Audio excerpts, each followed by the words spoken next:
Oh, Ben, Yep, Bernie? I can't believe it. What can't you believe, Bernie?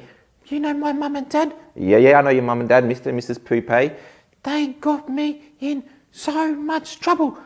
I'm not allowed to watch the TV for one whole week.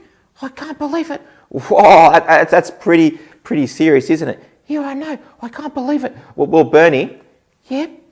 I know your mum and dad, Mr. and Mrs. Poupée, Yeah, I know you do. and they're pretty reasonable people. So what did you do which means you can't watch TV for one whole week? I did nothing. Bernie, Yeah? I don't think that's quite right. What did you actually do which means you can't watch TV for a whole week? Well, you know my sister? Yes, I know your sister Annabelle. She was watching the TV and she was watching this show, and on the show, the dog stole the food. Now, that's not very nice. Yeah, I know. And everyone was saying, oh no, who stole the food? So I started shouting out at her, you know, Annabelle, don't be dumb. The dog stole the food. And so that got you in trouble? Yeah, you see, Annabelle told me to stop, and I kept going. I kept saying, don't be so dumb. The dog stole the food. And then my mum, Yep, then what did your mum say? my mum said, Bernard Poupée, you be quiet. And did you be quiet? No, I didn't. I kept shouting out, the dog stole the food. And then my mum got me in trouble. So you got in trouble because you kept being rude to your sister and shouting at her and distracting her while she was watching TV. Yeah, something like that. And so now you can't watch TV for a whole week. Yeah, I know. I can't believe it. Well, no, I can't believe that was a pretty mean thing to do. But that actually reminds me about something that happened to Jesus in the Bible. Oh, I know. Jesus had a little sister, and she was really, really annoying and got him in trouble. Well, no, it had nothing to do with Jesus having a little sister who was really, really annoying. Then what do you mean? Well, I would love to tell you a true story that comes from the Bible, comes from a part of the Bible called Luke. And it was about a time Jesus was traveling around. He was in a city called Jericho. And where was his sister? Well, no, Jesus' sister's not in this story. But there was a guy who started calling out. See, Jesus was traveling around and everyone had heard about all the things Jesus had done.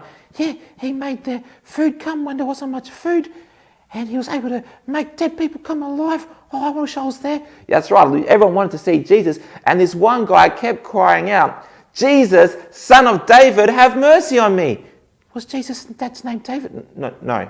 Then why was he calling out? We'll get to that in a minute. But everybody, just like your mum and your sister to you, said, just be quiet. We don't want to hear you. Yeah, he should be quiet. No one wants to hear him. Well, actually, Jesus heard him. And Jesus said, hey, dude, be quiet. No one wants to hear you. No, that's not what Jesus said. What do you mean? Well, Jesus said, bring him here.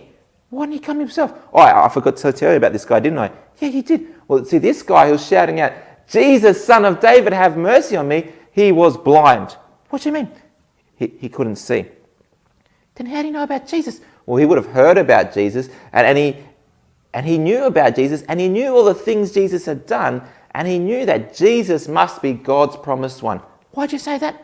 Well, you know how you asked, is Jesus' dad's name David?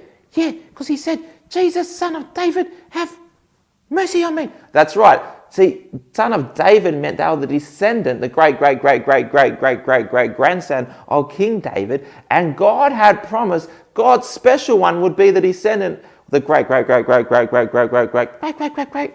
grandson of David. So this guy could see, But he was blind. well, he couldn't see with his eyes, but he could see with his mind that all the things Jesus was doing meant that he was God's special one. So what happened? Well, Jesus called him over and he came over and Jesus said, what do you want me to do for you? He said, I'd like an ice cream and some chocolate and some Maccas. No. He said, I'd love to see again. Oh, yeah.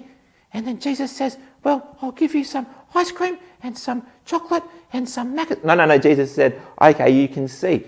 Oh, so he could see again. That's right, because Jesus is God. He could make him see again. But Jesus is God. And I want to ask you a question. What's that? I want to ask, do you see Jesus for who he really is? What do you mean? My eyes work. Your eyes work. But the guy who was blind, his eyes didn't work, but he could still see in his mind that Jesus was God's special one. I want to know if you and everybody watching this realizes that Jesus is God's special one. And therefore we should listen and do what he says. Oh, that's a big question. That is a big question. So how about I pray and we can talk about that afterwards? Okay. Dear God, thank you for Jesus. Thank you that Jesus is God. And thank you that he had power to make that blind man see again. But dear God, I pray for me and everybody listening to this. I pray that they'll ask themselves if they see Jesus for who he really is. Thank you that Jesus is God and he came so we can be your friends. Amen. Amen. Hey, Ben, Yep. can I come to your house now? Or why do you want to come to my house? So I can watch TV. No, Bernie, remember, you're not allowed to watch TV for 1 week. But you can come to my house and we can talk more about Jesus. That sound okay? I'm not sure. Well, time's up for us now, Bernie. We've got to go so we can work out where we're going to go after this. But right now, let's say bye to everybody. See everybody. We'll catch you next